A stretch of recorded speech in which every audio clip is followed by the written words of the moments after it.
Hi, everybody. My name is Serena Joyner. Actually, I'm just going to rely on you, Richard, to keep leading people in. Is that all right? Yeah. So I'm Serena Joyner and I'm Group Coordinator of Resilient Blue Mountains. And this topic today is it's a topic that's really important to me. And I am joining you from Darug Gundungurra land in the Blue Mountains. And I want to welcome you all to the first in our series of spring Zoom events, which we're excited to bring to you. And I know we get sick of Zoom, and we've all spent a lot of time on it and learned how to use it, but it's been so valuable to help us keep connected in this incredibly challenging year that we've been facing. So I'll be facilitating this afternoon's event along with my co-host Richard Keegan. Richard, give us a wave. And I've also got help from Tina Marie Shield. Give us a wave, Tina.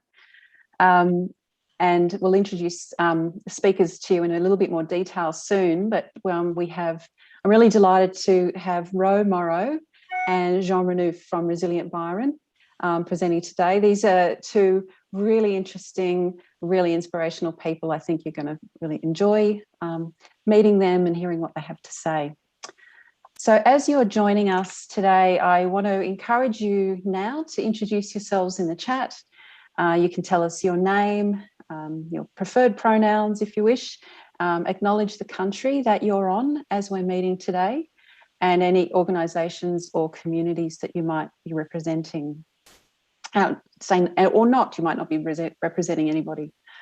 And after we warm up with a chance to connect, you'll hear from each speaker for around 15 minutes. And then there's going to be about half an hour really to have questions and have some open discussion. So those questions that you can put in the chat will be valuable. We'll keep track of those as we go, and then we'll get a really nice chance to interact and talk together. So I'd like to hand over now to Shirley Lewis, who's going to do our acknowledgement of country. Thanks. Hi, Shirley. Thanks, Serena. Hello, everyone. Bonjour, Jean. And I want to say that I'm speaking from the heart. I'm not going to do a perfectly scripted acknowledgement of country, because I think we need to make sure we don't fall into habits of acknowledging country. This is stolen land that I'm living on, and I'm prepared to take responsibility for that. I'm a custodian of it now myself. So when I say these words that I'm going to say, I'm speaking from the heart, and I want everyone to understand that today I heard from Lex's dad, Uncle Lex, who's doing brilliant work with all of us in the mountains. And he told us he was very sad because he's been out west and he's seen that people are suffering in many ways. So let's make sure we have time to be responsible co-custodians of the land. We acknowledge that we meet here on Darug and Gundungurra land which was never ceded, and that this land belongs to the Darug and Gundungurra people. It's their responsibility, and they're working with us. And today I'm just renewing my vow to help in every way I can. Respect to the elders, past, present, and future. Always was, always will be Aboriginal land. Thank you. Thanks so much. That was really heartfelt and really support what you've said there, Shirley. Appreciate the request to reflect on the situation. We might all be in the same pandemic, but we are not, as the metaphor goes, not all in the same boat. What I'd like to do is, rather than just launch into speaking, hearing from the speakers, when you join a large Zoom meeting, it's actually really nice to connect with some people before we get going. And I'd like to invite you to join some breakout rooms shortly. And what we're going to do is take 5 minutes. There'll be around 3 to 4 of you in each breakout room. And we've got an opportunity for each of us to just spend 1 minute reflecting on and speaking about either what you're grateful for today and why. And if that's a difficult thing to find, something grateful, what are you looking forward to today and why? So if we can each take about a minute and or less to connect and to listen. So the focus on listening and really hearing people and in connecting. I'm going to stay in the main room, and if anyone would prefer not to join a breakout room, you're free to do that. Or if you'd like to leave, you can also leave a breakout room and return here.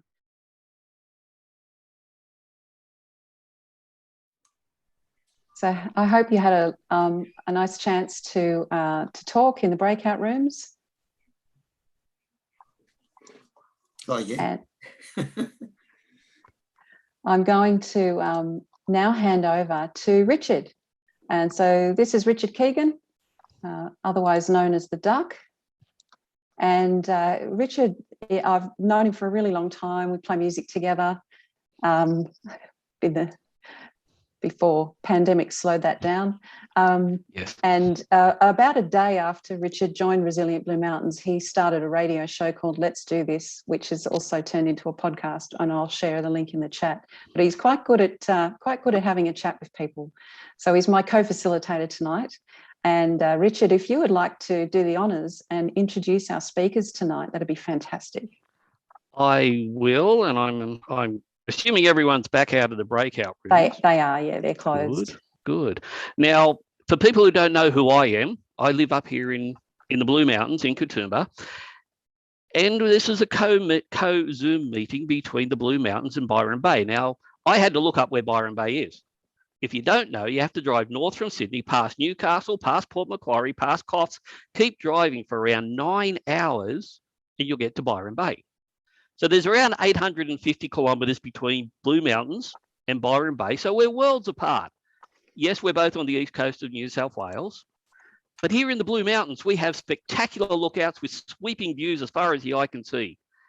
Yeah, okay, Byron Bay has some good lookouts too. Here in the mountains, we have unique shopping, dining, world-class festivals, and yes, Byron Bay has some of that too. I can walk down the main street of Katoomba in my tie-dye t-shirt, my cow onesie, and no one will bat an eyelid. And I guess you can do that in Lawson Street and Byron Bay as well. We have a vibrant community spirit with engaging personalities who want to make a difference. And does Byron Bay have the same? Well, yes, they do. They have all that. And that is what's common between both of our communities. There is a swell of people who not only want to make a change, but who want to drive that change forward. Two of those individuals leading by example are with us today, Rowe Morrow from Permaculture Australia, here in the Blue Mountains, and Jean Renouf from the Resilient Byron Bay movement. Now, Rosemary Morrow is from, and I'll just throw my page, Rosemary Morrow Rosemary Morrow is a very passionate person.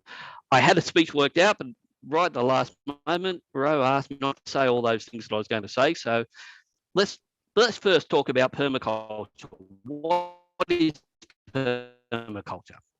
Permaculture was originally a word made up of permanent agriculture, but it's now a much broader scope.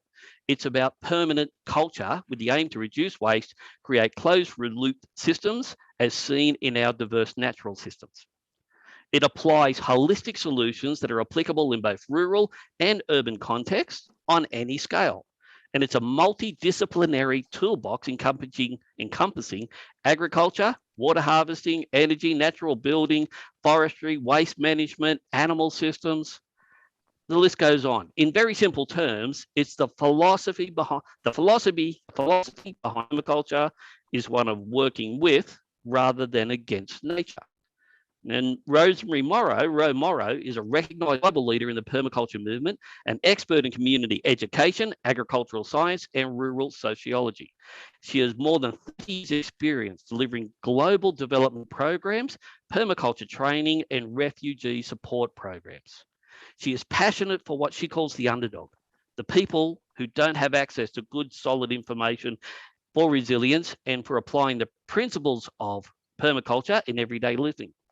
She's passionate about education, environmental repair. But we're going to hear more from Rowe shortly.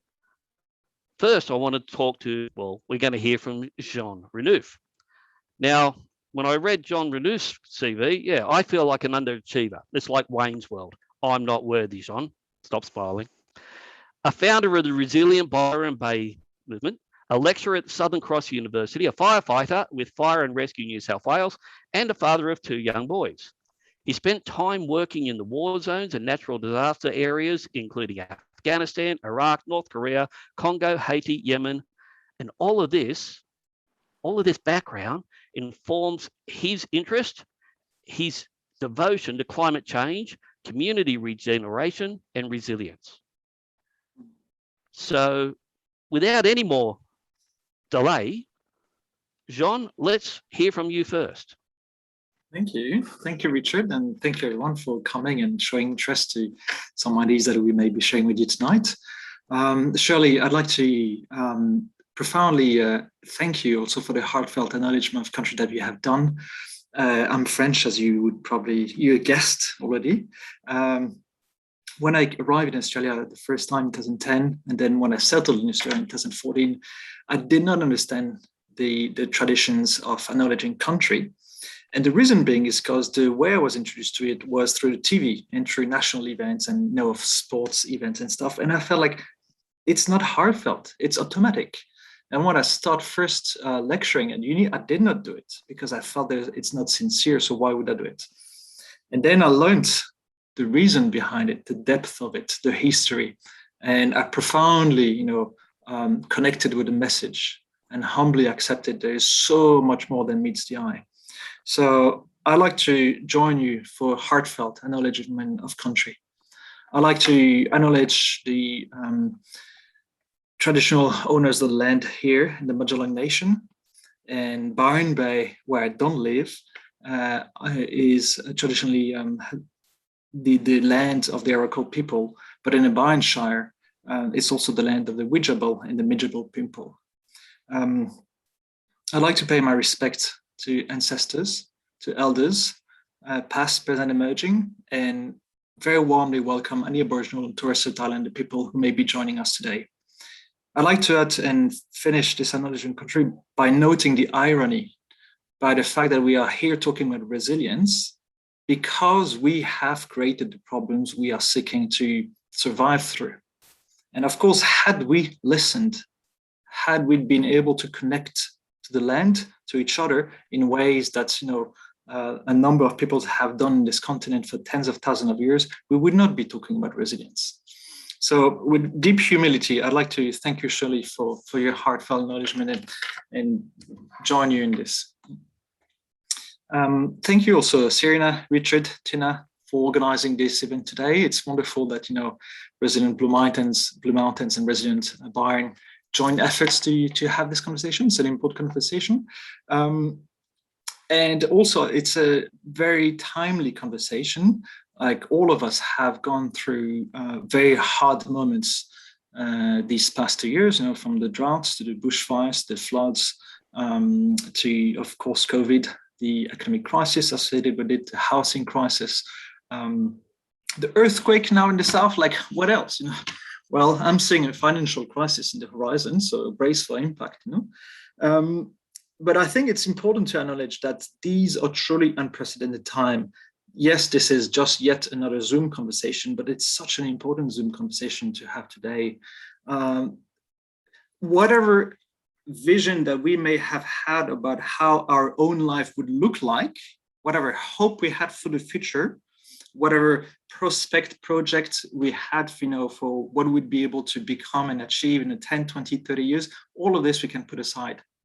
Because the environment, not only climate change, but also the biodiversity extinction, the fragmentation of our communities, the loneliness of epidemics, the epidemics of loneliness, the mental health crisis, the lack of confidence in our governance, etc., etc., etc. All of this is a huge amount of pressure for us to take on and will inevitably affect the trajectory of our life.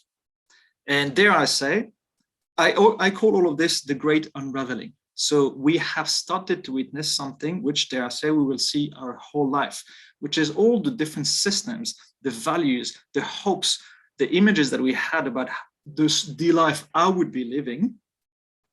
We can mourn it. I think it's normal to feel in a state of grief. It's normal to feel heavy. It's normal to have little energy. And I'd like to sincerely commend all of you who came today, because even attending such a composition takes energy. And a lot of people who I'm sure are interested simply do not have the headspace or the energy to engage with those conversations, because this is so hard. So as I see it, for us to, and as Richard said, I'm a dad of 2 young boys, 5 and nearly 3. And last week there was a headline, for yet another research showing some projections about, where we're heading as a planet. And they were saying that, this generation, my kids' generation, and probably many of your kids and grandkids' generations, they will know 3 times more, disasters in their lives than their grandparents. So you and I, we already have been affected a fair bit, this past decade. Imagine if we multiply this by 2 and 3, So that is why I'm calling this the great unraveling. We will gradually see things unfold in front of our eyes. So to me, we can either live in a state of fear and depression, which are perfectly legitimate emotions to go through, and we need to acknowledge them and give them attention. But we can't, life is not just about that. So what I would like to suggest is, as I see, there are 2 ways for us to navigate the challenges of this century. The first one, yes, definitely the material aspect. We need to be able to have, some sort of safety, against bushfires, against, hail, against droughts, against food insecurity, etc., etc. But we also need to acknowledge our deeper nature. This, in a way, is a wake-up call. And linking back to Shirley's point, introduction, this is a wake-up call to our true nature. Now is a good time to recognize who we are.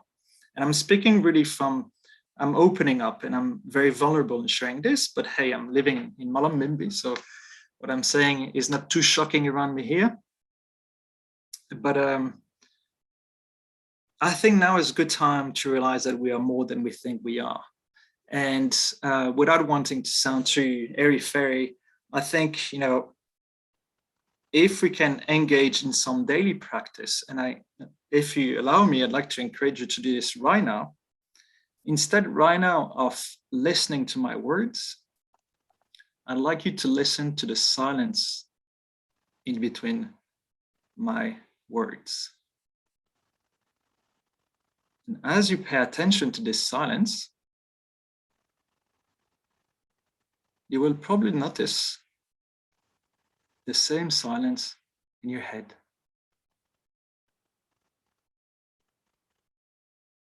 And that silence, where peace emerges, where connection with oneself is natural, allows us to connect with each other, to the environment, at our most essential level. And what I experience and what I learned from ancient traditions is that this peace is not something we feel. This peace is what we are.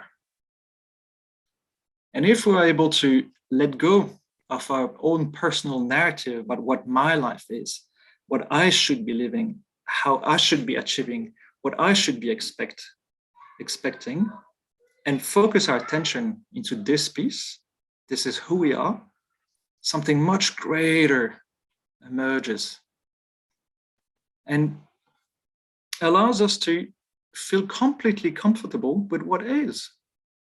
Yes, we have gone through massive challenges, and yes, we're going to go through more. But ultimately, in our most essential core, we have always been, we are, and always be fine.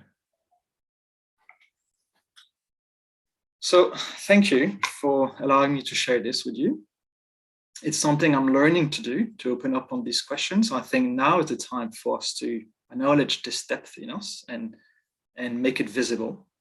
But I also acknowledged it can be challenging in some circles and not easy for anyone to hear. So the only thing I can say is experience it for yourself. Don't believe me, just experience it for yourself. With this, I also acknowledge the daily reality that we seem to experience.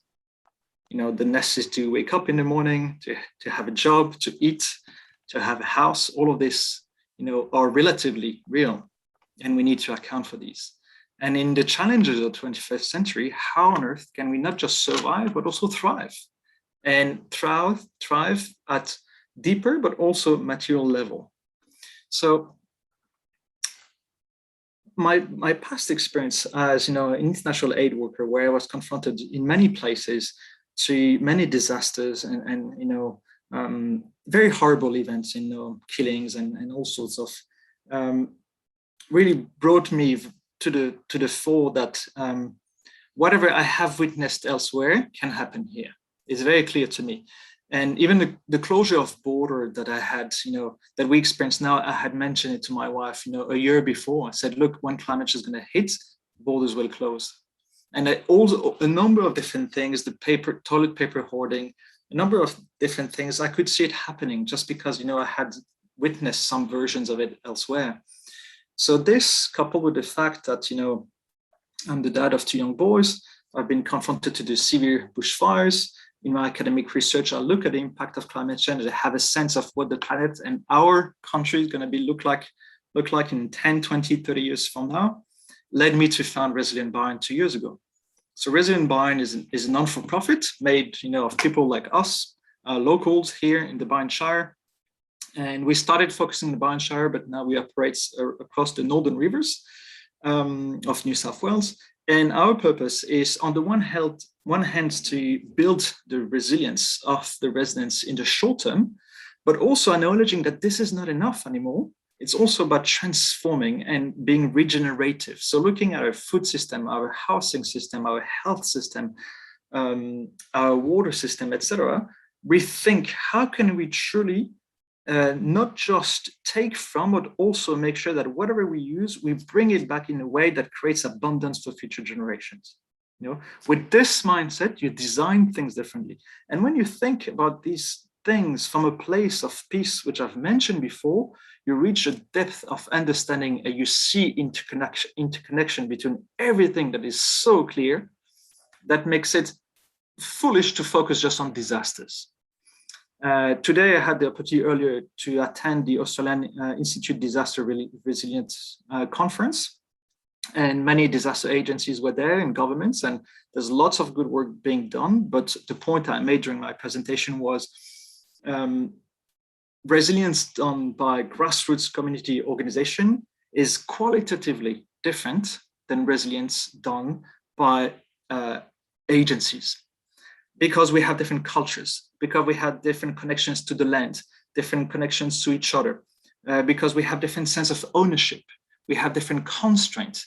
Like institutions are constrained by a project management approach to activities. They have deadlines, they have fundings, they have obligations to be accountable and transparent. And all of this makes sense from their perspective, but does not necessarily meet the reality of our lives on the ground, which some days we have energy, we want to work, other days we don't have energy, we don't want to work.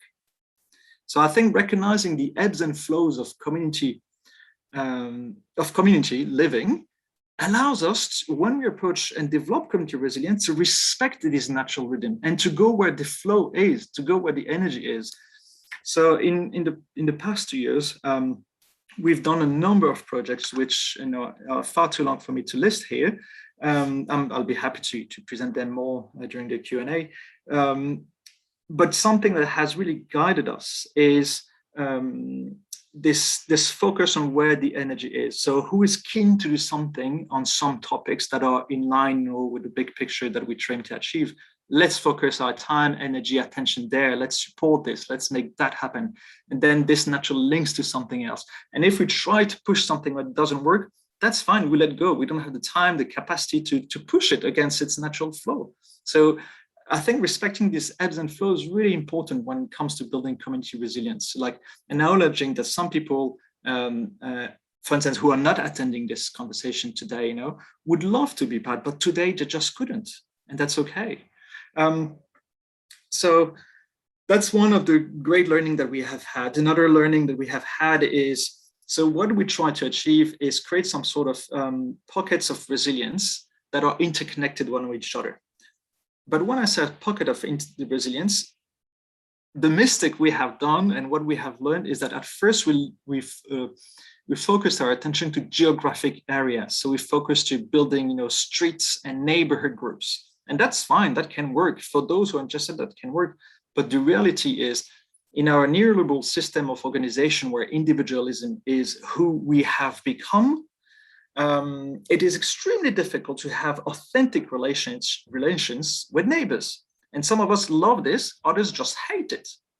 For others, it just doesn't make any sense. You don't want to really connect with neighbors beyond a polite hello, goodbye, and that's okay. So I think when it comes to building resilience, I think it's important to also acknowledge where the energy is within the community. Sometimes it is in this particular street or that particular neighborhood, absolutely.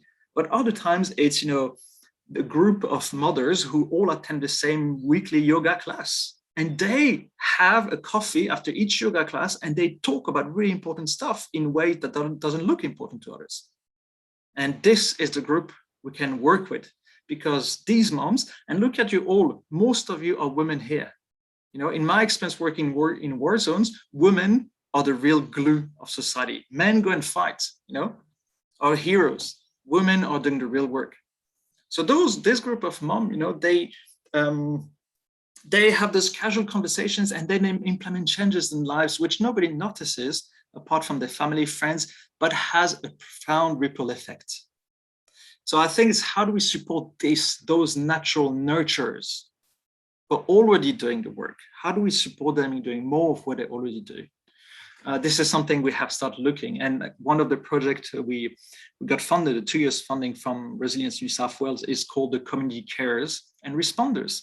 And that's the idea, is to identify 100+ people around the Northern Rivers, and those natural nurturers, support them in what they already do, or encourage them to, if they want to start doing it, and give them some training in resilience, but also regeneration, in first aid, in psychological first aid, connecting, creating a network where they feel, wherever across the region they are, they can connect and learn from each other, and support, their personal interest or skill or strength in their community. So some of them will focus on disaster preparedness, and that's all well, but others are not interested in this. What they are really interested in is food security and making sure that in their town, their village, their area, there's plenty of community gardens, that instead of having loans, we have food growing everywhere. Others are interested in water security and ensuring that we don't have these droughts because the waterbeds are poorly taken care of, etc., etc. So supporting this resilience, not just from a disaster focus, but from a life purpose perspective, and regenerate the communities through these many activities. So, Serena, I haven't timed actually. I don't know when I started, but I feel I'm getting close to 15 minutes. Yeah, you have.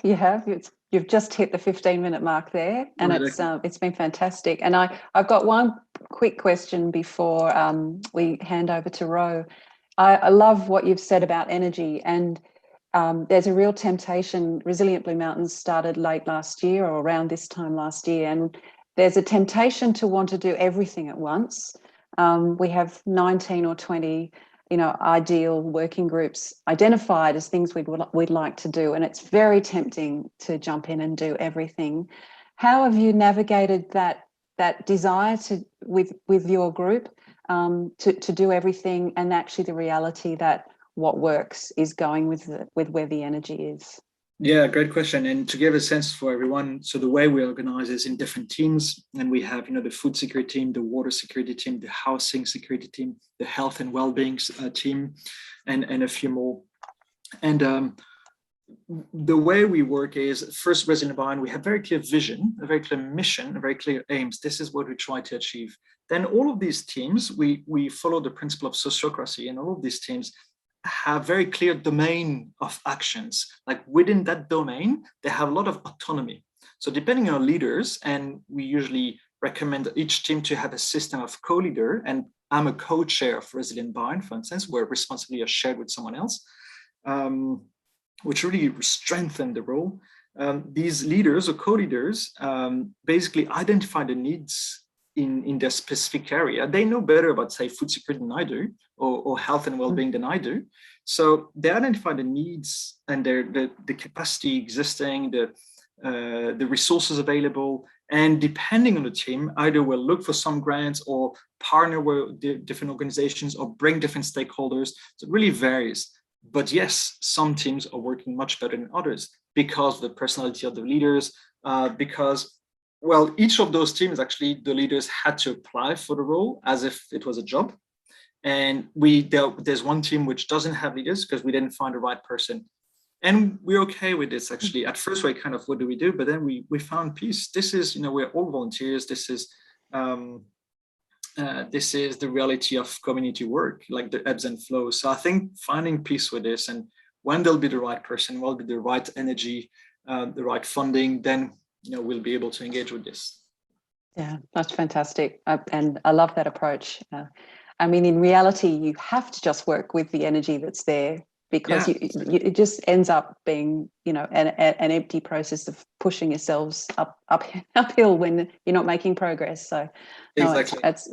it's fantastic, and I'm sure we've got a lot more that we can benefit from. Even though you're only a little bit older than Resilient Blue Mountains, there's more we can learn and learn from each other. So I'm going to bring Rowe in now and take you off mute, Rowe. But thank you so much, Jean. Well, so everyone, don't forget, collect your questions or put them in the chat, because there'll be a really good opportunity to have asked both our speakers questions and to have a good conversation once Rowe has given us her talk. So thanks a lot, Jean. Applause for you. And I'll hand over to Rowe. Gosh, thank you, Jean. I'm completely inspired. I think we can do that. I loved so many of the points that you brought up, and I will just refer to a couple of them in a minute. But first of all, I'm living on Darug Gundungurra land, and I think that's a responsibility to develop a relationship with the land, with the animals, and consult and listen carefully with respect to the people, because there's no way, although perhaps it's inevitable, but no way I want to leave land worse off for Jean's children or Theo's grandchildren or any person who lives on this land. So driven by a sense of restoration and wanting people in the future to know how much we tried, coming from a whole lack of knowledge on how to do it, and taking roads that were dead ends and caused the land to be degraded. So towards this relationship with land, I'm trying to develop a relationship with the totem. I'm trying to work under the guidance of the Gundungurra Darug people on land here.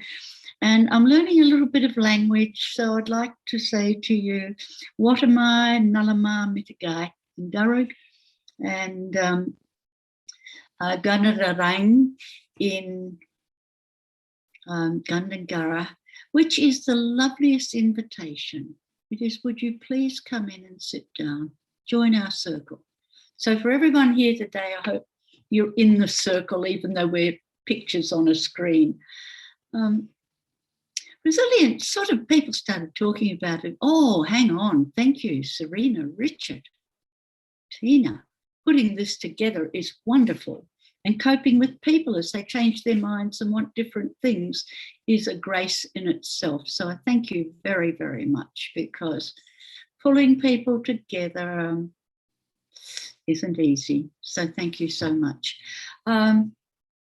So Jean, you and I have been walking around the world at different times, maybe even walking the same paths, through Afghanistan, through Yemen, through Iraq, through various countries of war, of distress. I think perhaps we've seen things we don't want to think about, and certainly don't want to talk about, because it's someone else's story and there are no words. And in a way, maybe I'm claiming you, Jean, as my own, but I think all we can do is work with that silence, that quiet, of quietening down that enables us to clarify what we're doing and what we need to be doing. And I really appreciated that time spent on that introduction, because just in the past few hours, political corruption, sexism, what went on in Melbourne, you know, the climate change results. I read the same report as you about the children of the future having to cope with the certainty of the multitudinous disasters that they're going to reach. And I was feeling, despite my engagement, this is too big and too much. I don't like this world very much. And I don't know if you felt that sometimes too. And I'm finding my delight in the fact that I am engaged in some fabulous projects, which are also very difficult. And you just get tiny little things come back to you. Someone has done something, or they have started something and they tell you about it, or you know. The other thing is to appreciate something gorgeous. You know, I was in the room with Lynn and Paula, and I'm loving the blues and greens in the world today. And just to love the world, just love it.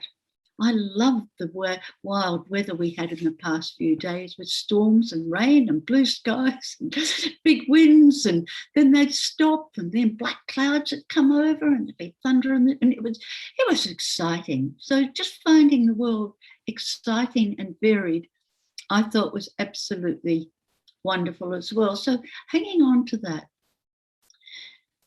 In the communities I've worked with, and I've always worked with communities, long before the word was called, the word resilience was being used. So I'm going back to the mid-80s before you heard it. I was in Vietnam and Cambodia. Cambodia in the time of the Khmer Rouge. You know, you couldn't move between 3 in the afternoon and 10 in the morning because the Khmer Rouge cut the road and took people, kidnapped, and it was pretty awful, and they were still fighting. Those communities should have been destroyed. And what I found was where they worked together with a common goal to some degree, that was where they were able to thrive and laugh and live. And at one stage, the Department of Women's Affairs in Cambodia, in Perth province, was sleeping on the table of some desks in a garage outside the fish market in Perth. And the UN had given them funny little blue motorbikes, and they put 3 of them off, and we'd do some permaculture teaching, and they'd go out to teach in the village. We've got to restore water, we've got to be independent, we've got to have food, we've got to work together. And they'd come back laughing and happy despite the dangers of the landmines, of the Khmer Rouge, of starvation, because they're all thin as toothpicks, you know, they all look like this. And that has been my experience again and again. As things get harder and people bond, often there's a sense of we won't be beaten. Not in an aggressive sense, but in a sense of I've got this extra reserve, which is what Jean said, we can all do more. When life's easy, we have to do less. We have to rest and have a massage and put our feet in hot water and get our hair cut and have our coffee every morning. When life gets harder, we often think, oh, this little bit of an edge in life is something we can deal with. So, you know, I have noticed some of the things that you have worked with, Jean, and I can confirm many of the things you say, that where you have a group and they divide up the work, a resilience group, and they divide up the functions, many of which are essential. Look after the town water supply.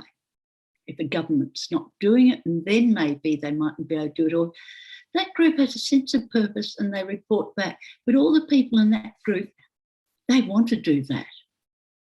It's the ones you talked about that want to grow the food in the community garden, the ones that want to run the renewable energy programs, the ones who want to start an alternative economy.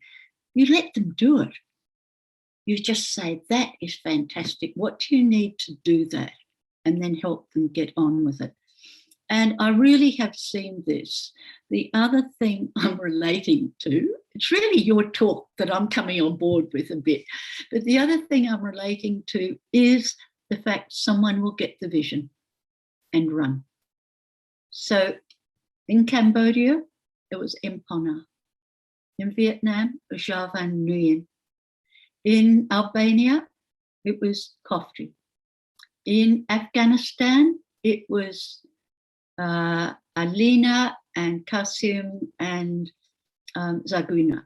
When you look at who run things, someone gets it and they picked it up, you know, it's under their arm, and I love this idea and I can do this.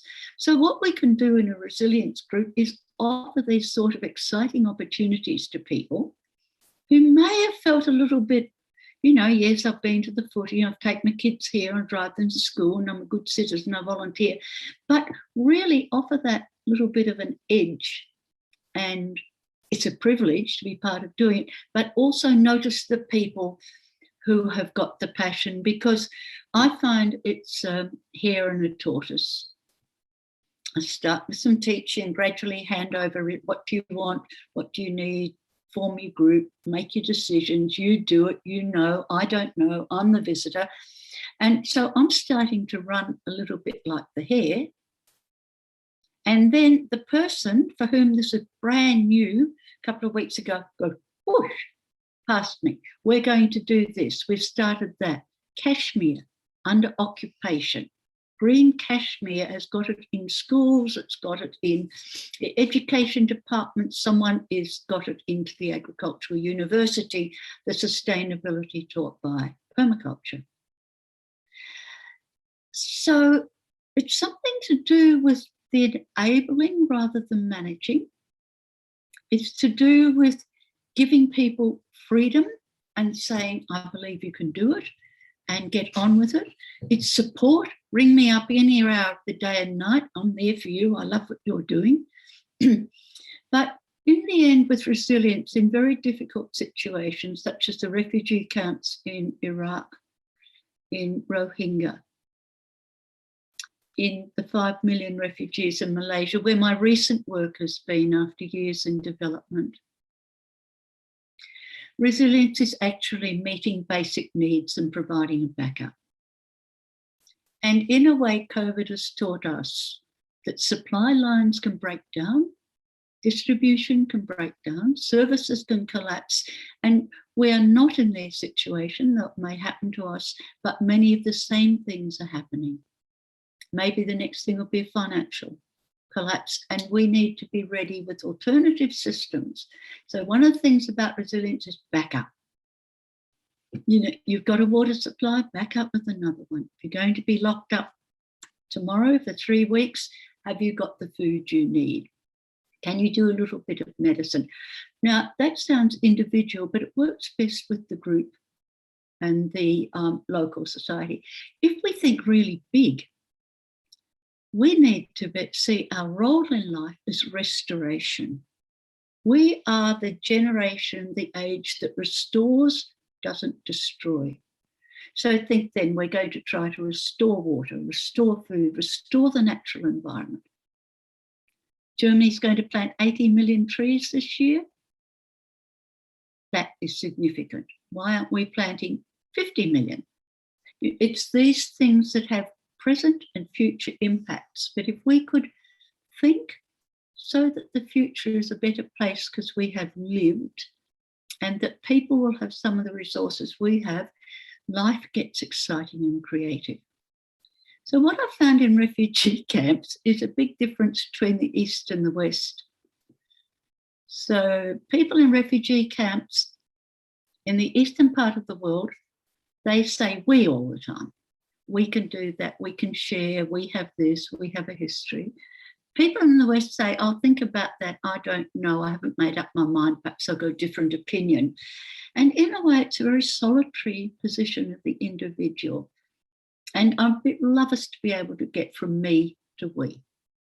Because with we are together. We have some sense, we're not all doing the same thing, we don't all agree, but together we are leaving and putting in place a good future.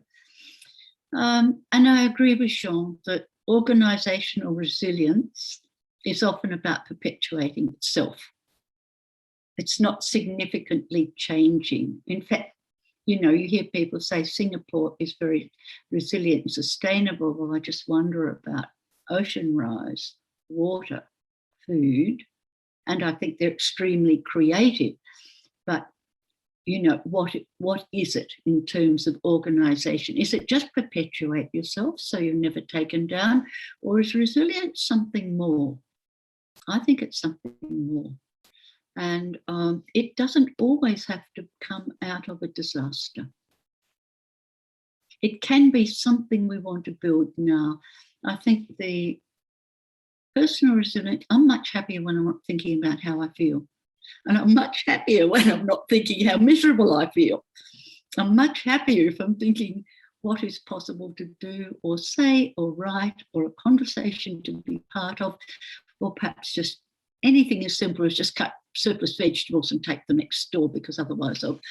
So in Australia, we now have these choices between Byron Bay and the Blue Mountains, similar and different environments, perhaps similar populations, but we have the will and we have a great diversity. We're not just a very similar place.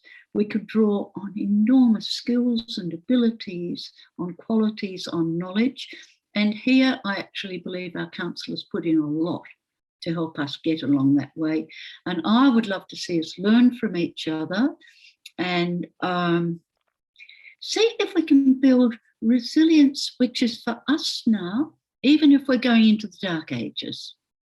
Suppose in the past you knew you were going into the dark ages, that people would overrun the country, you would be overrun, you would be suffering, there would be losses. Life's still good because it's a gift. And the people you work with, you can laugh and talk with.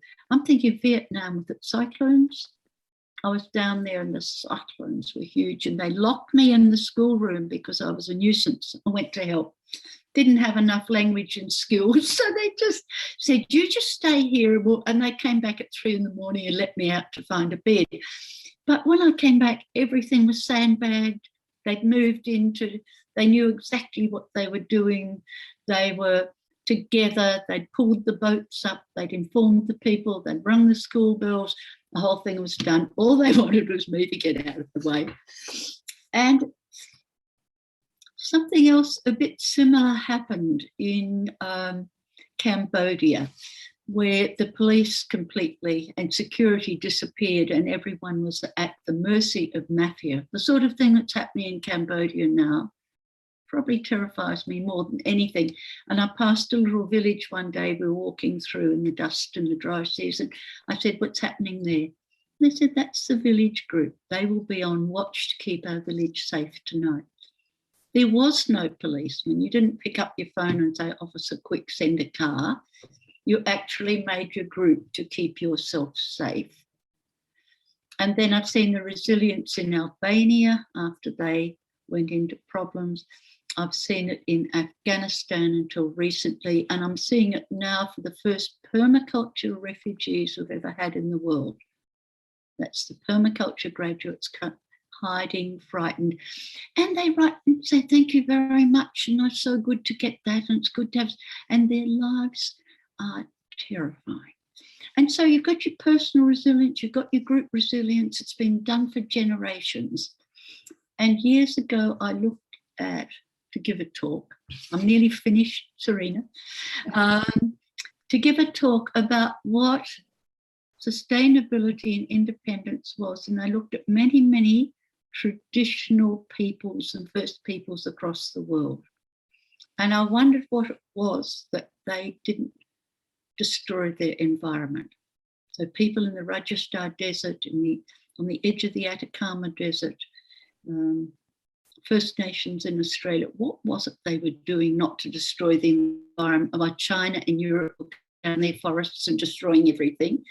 Greeks too, lots of goats, you know, original forests went 500 BC if you read Plato. They had a couple of things they lived by. Never take more than you need, ever. Share everything as equally as you can. And years later with the Conso in the southwest Ethiopia, where I spent quite a lot of time, I found the person who shared the most was the most esteemed person in the community. So where does that put Bill Gates and other people? Where does it put our mining magnates if the most admired and revered was the one who shared most? And they also ended up with most because people shared with them, but it wasn't a self thing. And the other thing was taking resources at the rate that nature replenished them. So whether it was the first martyr to the trees in Rajasthan, whom you probably read about, or whether it was the people in Ethiopia saying, pregnant women, sick people, children get the water first and the others have to walk 12 kilometres. That was the way of keeping the whole group safe and everyone knew it worked. There are many more examples, but I think Serena would cut me off. So I'd love to. Thanks so much, Rowe.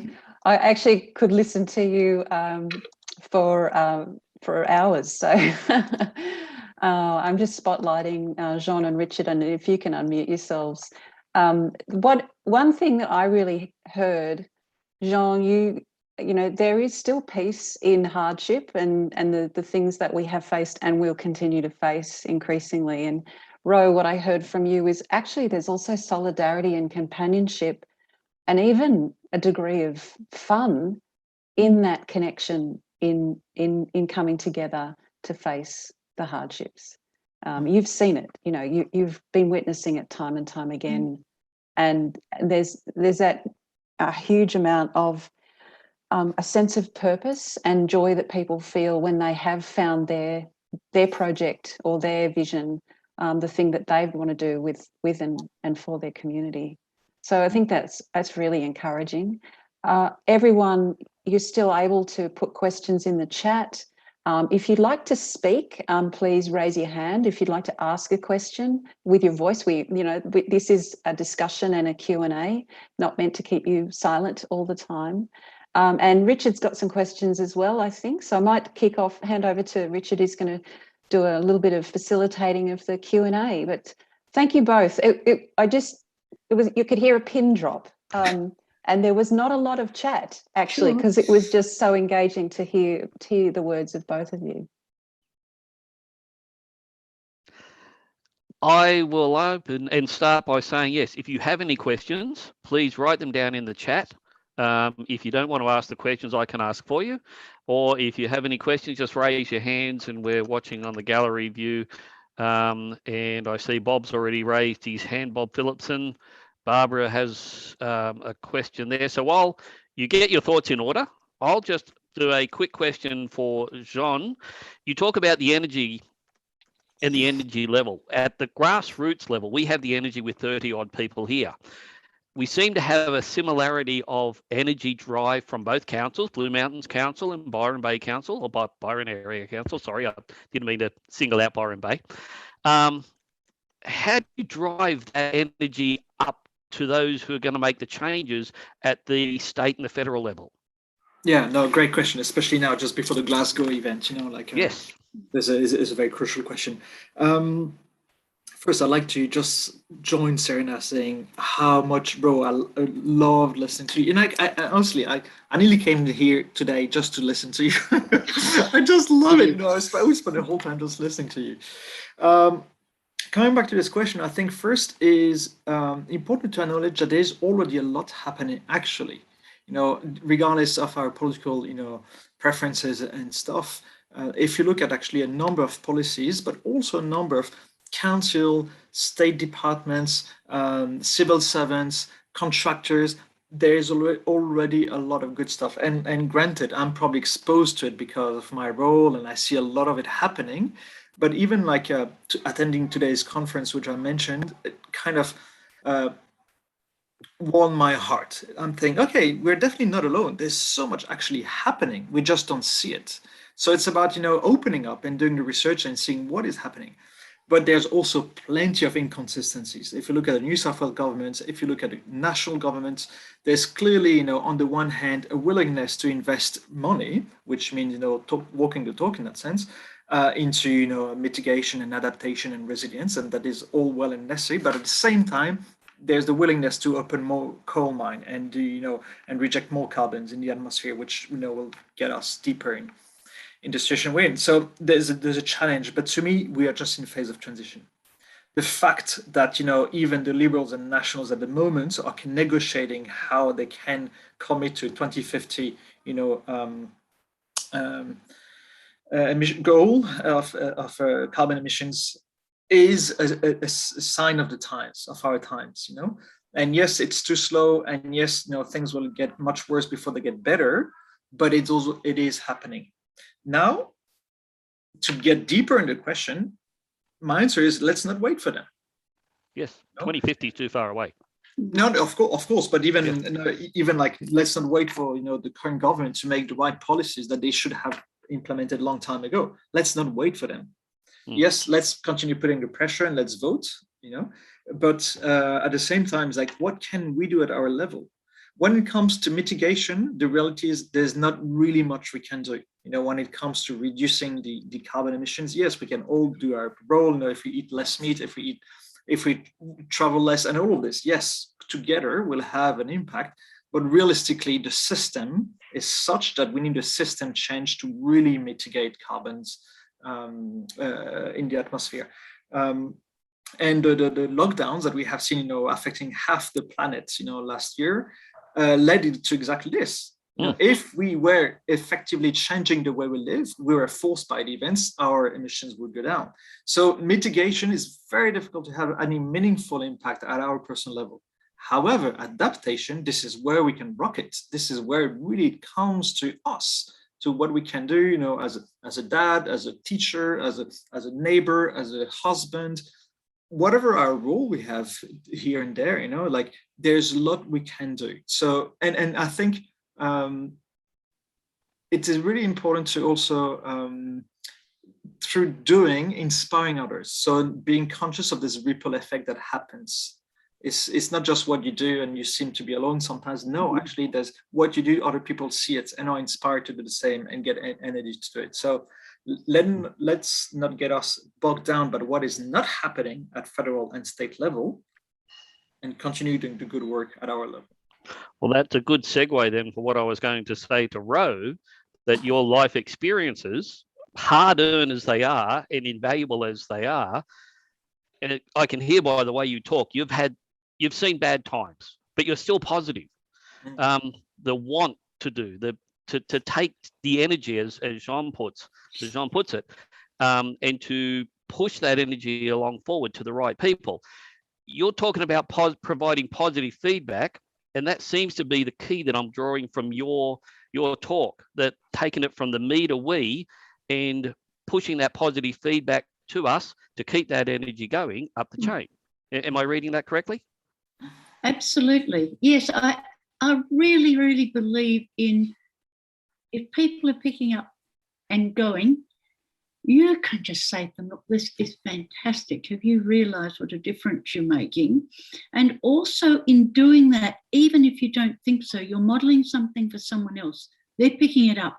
They're noticing. They're making those either big or infinitesimal records in their mind. I could do that. That's wonderful. Why shouldn't I try? I think it's opening up, push the door a bit, let someone get through, let them have a go, let this group try that. I remember years ago, I just talked to a meeting in Paris for permaculture. It was quite a while ago. And I said, well, maybe some of the council bylaws will have to go. You will be able to grow food on your rooftops. You don't have to preserve that chimney landscape forever that most people don't see. So, you know, it's a little bit about potential opportunity and support. Yes. And saying, but I think you can do that. Go for it. I've seen that in you. You can. And to a group as well. Because people are a little tentative. And jumping on what you're saying, Rose, sorry, I meant to interrupt, but that's my impulsive nature coming back into it. You know, 2 years ago when I founded Resilient Byron, that was before the bushfires. You know, I didn't expect the bushfires, didn't expect the flood, didn't expect COVID. I expected disaster. I didn't realize we would be hit that much, that hard, that early, you know. But I knew things were coming, and someone actually mentioned that, you know, Jean, these are great ideas, but in Australia, people live a good life. They won't, they won't resonate. What you need is a disaster. That was literally, 2 weeks before the bushfire. But what I'm saying here is that the soul of the nation has been transformed through the events we have gone through. And nowadays, we collectively and I individually, all of us, are more likely to take actions that we were thinking of doing only before. Can I interrupt at this point? Because yes, you all made a lot of comment about the need to acknowledge our local Indigenous people and the sort of resilient and sustainable culture they lived by. And I mean, all of us here today are white fellas, but one of the organisations that recently been established is called Regenerative Songlines Australia, and it's led by Indigenous intellectuals.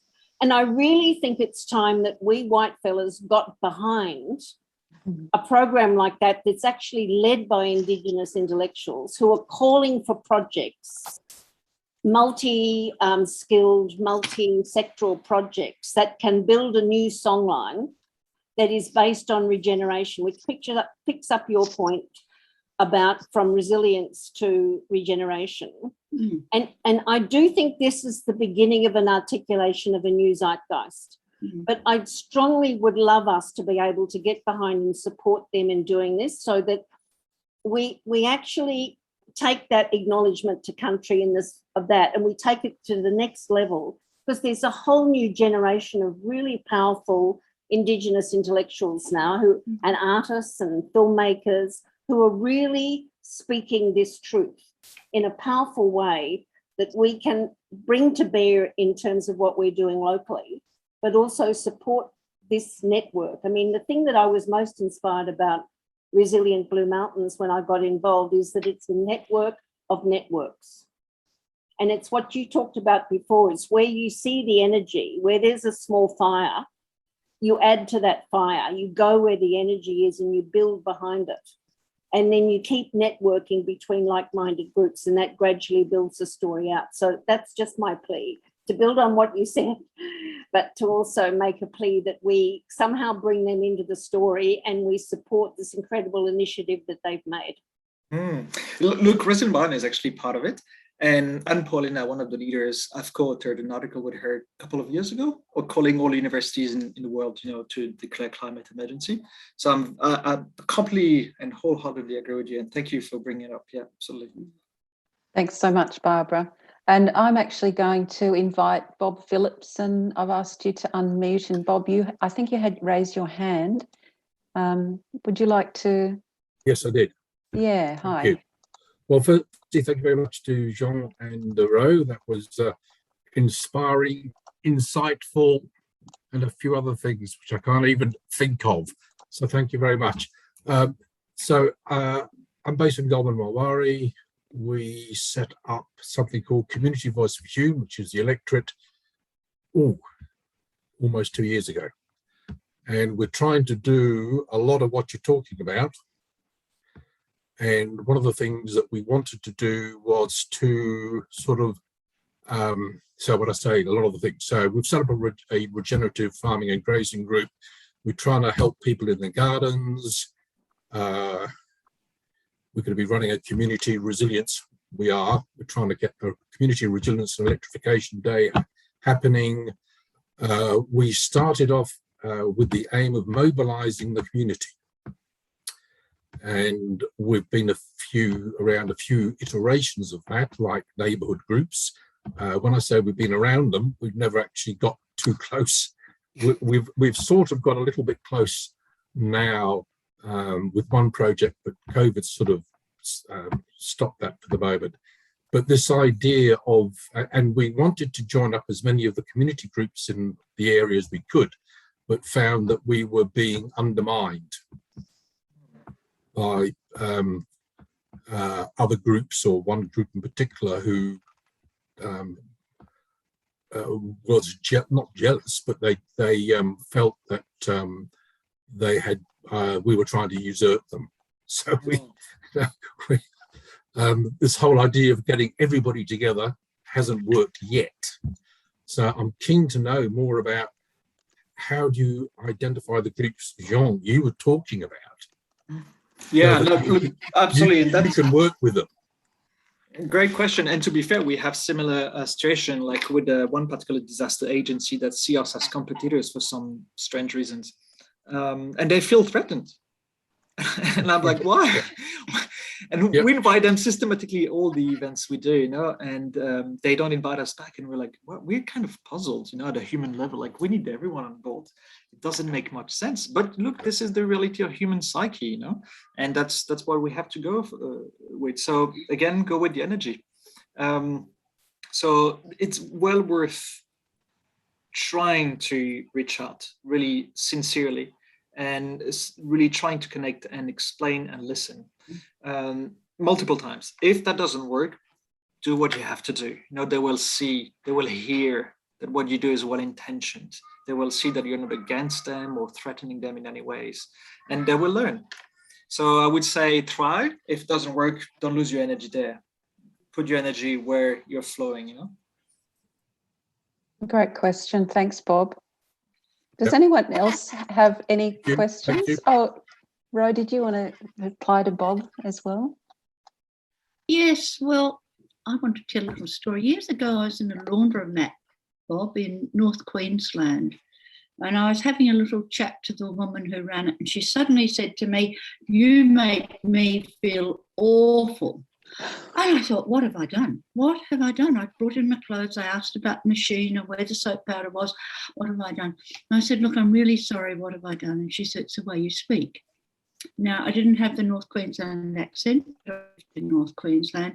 The fact is that some people, it will take something that isn't there. But if you spend time on this, it will drain your energy, it'll destroy your group, it pulls you apart. You must hang on to the joy and creativity, even if there are only a few of you in your group doing what you do, and you'll come out the other side of that big surf wave going, wow, we did it. Really, because you can't take on where everyone's coming from all the time. But if you're they'll be watching and they'll be hearing that they're not being put down and they're not seen as enemies and you're achieving. And it's something to do with that belief that this is good for everyone. And we won't practice what I call sort of bad behaviour or get into a big discussion. I think if you can let go and just know that you'll be leading, it's very, very helpful not to enter into some of that sometimes. We don't know exactly why. Just let it go. Put it in a little paper boat and throw it out to sea and let it float away and get on with what you need to do with your energy and creativity and fun. Thank you. If you can. Yeah. Any more questions? There was a question put by Lisa Riley in the chat, and I guess this is, you can come off mute and correct me if you want, Lisa, but how do you, for both of you, how do you inspire hope in people that are resilient? Oh, sorry. No, sorry. Wrong. Here we go. Oh, I've lost it. Sorry. What was your question, Sandra's Lisa? question? No. Lisa's question, yeah. Somehow about, I haven't got it in front of me, that inspiring places. So I don't live in the Blue Mountains or Byron Bay, and I'd love to know how you can kind of help other councils and communities catch who aren't as progressive when you're sort of starting from below zero. And, how do you help them catch that passion that that you have in your, there's little bits of us around the place. We're all a bit disjointed. I'm the Central Coast. There's some fantastic things happening around, but we haven't got that groundswell thing happening, and we have a very challenged council, just financially at the moment. It's in absolute dire straits, but it's the grassroots stuff. I just thought you might have some suggestions. Imagine you moved to a place that was not already as amazing as Byron Bay or Blue Mountains. Where would you start? Yeah, great question, Lisa. Sometimes I don't mention climate change at all, because I know some people are still reluctant to hear about it. And but what I'd speak is the disasters we have gone through. Bushfires are real. Floods are real. And I mentioned that it seems that they're going to be worse than more of them. So I think it's important to use the words and the concepts and the values that guide those councillors or community members. I remember someone told me once, it's not really about knowing the subject, it's about knowing the audience. So it's by knowing how to speak. And that means adopting the words, the vision, the worldview that they have, so that they feel familiar with it. There's a US academic, Catherine Hayhouse, who is coming from a deeply Christian background, deeply pro-Trump family communities, ultra-right background. And yet she's a climate scientist. And she's done her life work is really how to raise awareness about the gravity of the situation we're in to my tribe, essentially. And the work she's doing is amazing. I mean, there's been plenty of research on communication. How do we communicate climate change? But among many different ways, one way is to identify the existing leaders within the community who understand what's happening. They may not necessarily be able to put words onto it or elaborate as well as you might, for instance, might not have the same passion, but then they have a concern, and you start there. And if those community leaders, if you're able to engage and have a constructive conversation with them and support them in their own journey, they are more likely to be able to convince their peers. So it's about finding the people that the community, the councillors are respecting and align with their values, and they supporting them in passing the messages. If that makes sense. Thank you. And I'm thinking of something that came out of the mountains once years ago that was really terrific. Lawson is sort of mid-mountains. And we have all these attachments to upper mountains, middle mountains, lower mountains. Probably you've got beaches and headlands and hinterland in Byron Bay and, all these little groups that we all attach to, and this is our patch or our tree or something. And years ago, Lawson was a little bit of a grey area, it didn't have much of a profile. And someone said, I'm going to start a Love Lawson festival. Well, it caught on, and the Love Lawson Festival really developed into something that became a lovely thing for people to join in and be part of, and they got a new centre, a new shopping centre, and then it became a place for neighbourhoods and meetings. So that was just one little area.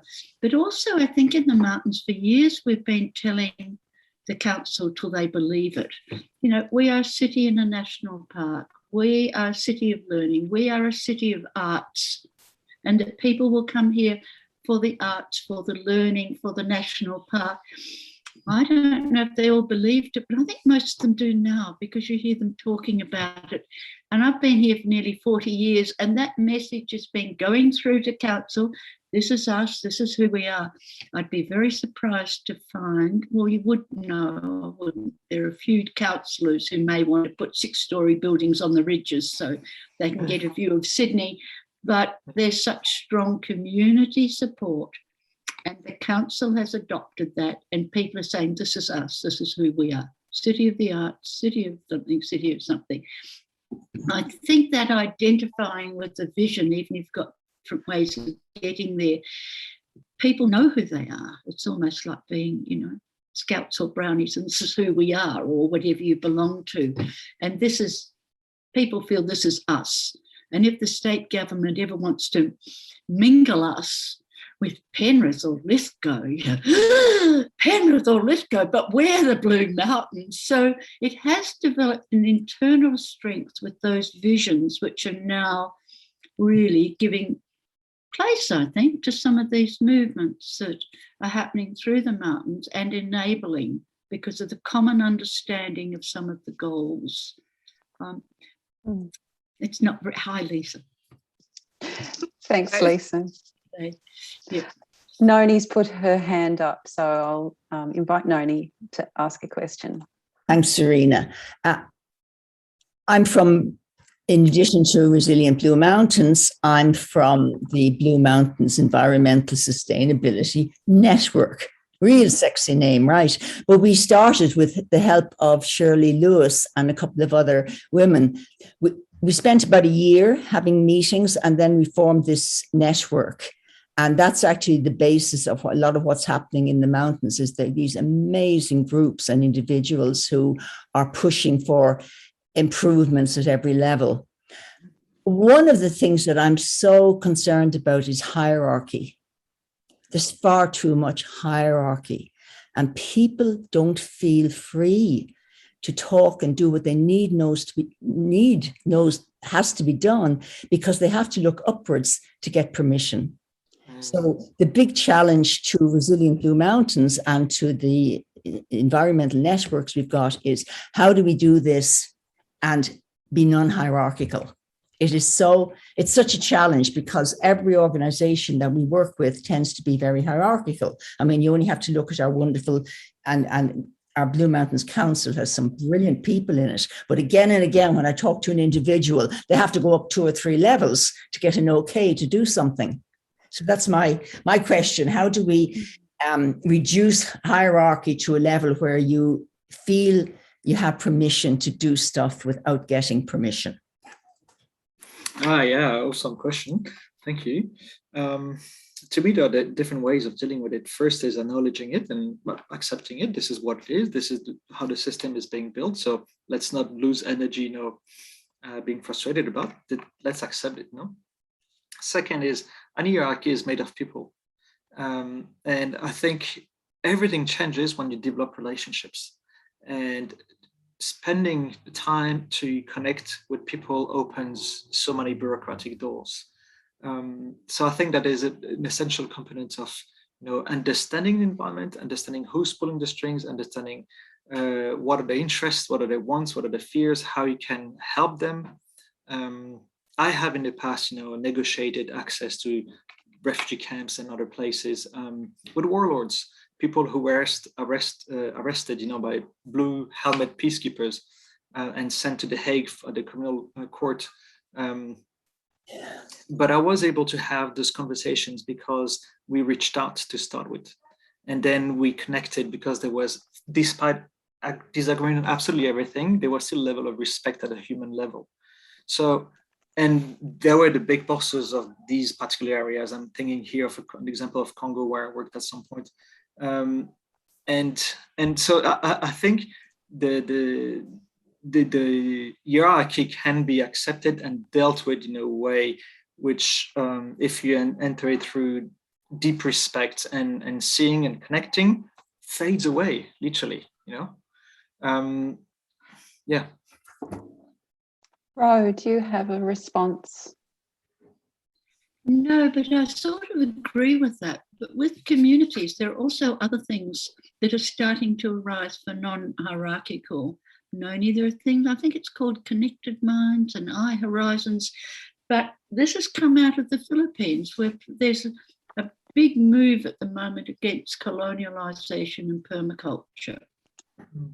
And people are starting to write papers about, where the priorities should be, and that they've got traditional ways of doing things that need observed, and to hell with the development goals set by AusAid or Danish Aid, who says you must get these objectives in this time, and if you don't, you failed, because other things can be happening. So what's happening with them is that they are going back to traditional organisations. And that can happen on the ground, and sociocracy is one sort of system that works. But I think when we look at an organisation, it looks mammoth. Sometimes people say, well, I'll have to ask my boss because I have time to think. And sometimes they don't have to ask their boss, but they want a block. Sometimes they actually have power with the boss and they're going to take it through. So there are often quite a few variables when we're dealing with the hierarchy. I learned this with the Communist Party in Vietnam. We all sat equally around the table and we all spoke, but someone had the longest war service. Someone was highest in the Communist Party. Someone had all the money for the district. And I would come out thinking, who's really running this show? It is not as equal as I think. So I've retained that experience even without top-down management. There's likely to be someone else that's highly esteemed, perhaps somewhere else. And it is a matter of developing the relationships and the trust. But, you know, thank you, Communist Party of Vietnam, because it's a good lesson. We're nearly out of time, and Tina was the last person to raise her hand. So I'd love Tina to ask her question. And then I've got a few other things to do before we wrap up. Hey, I've kind of forgotten what it is, but I think I wanted to make a comment on Lisa's point about how do you inspire others in a community that may be not so progressive. And what popped into my head is that never underestimate the pulling power of positive energy. And if you create something that's joyful and that's meaningful to even a small group of people that are committed and driven and passionate and moving in the same direction, you'll find that you'll capture people in your whirlwind of passion and positivity. I think, anyway, I like to think that that is possible. I've seen it happen before. So I would kind of encourage you to start small and remain firm in your sense of play and sense of joy and sense of what you're trying to achieve, and it will attract others and it'll grow from there. That's it. That was my contribution. Thank you so much to both of our speakers. I am so inspired. I put in my little chat that sometimes I get overwhelmed with how do we fight the capitalist paradigm? Because to me, all of these things revolve around taking too much and wanting to make profit and wanting to be, you know, continually consuming. So, and I get lost in this. It's too big. But I have to remind myself, we need to come back to small, start small in our own communities, in local, which is what we're all trying to do. And that is the way we can move forward and affect bigger changes, but not to kind of get bogged down in those bigger things first. Start small, focus small. Thank you, Tina. Thank you. Rowe and Jean, please share a final reflection or a comment to help us wrap up the evening. Well, first of all, thank you, Richard, Tina, and Serena in particular, but also all of you to listen to us and give us the space to make sense of, you know, what's happening to us together. Thank you very much. And second, Rowe, infinite respect for what you have done and what you continue to do. I just love so much listening to you. You know, I wish we could continue on and sit around the table with a glass of wine. No? That'd be good. And finally, I would say, you know, like to me, like what I'm discovering is like really many of the answers to our questions are really within. And when I spoke about, you know, looking at the energy in our communities and supporting where there are resources and capacity, I think the same applies to us, you know, and to Tina's point about how do we change this, you know, broken system. I think within fundamentally the reason why the system is broken is because we are not connected, you know, to ourselves, to our deep self.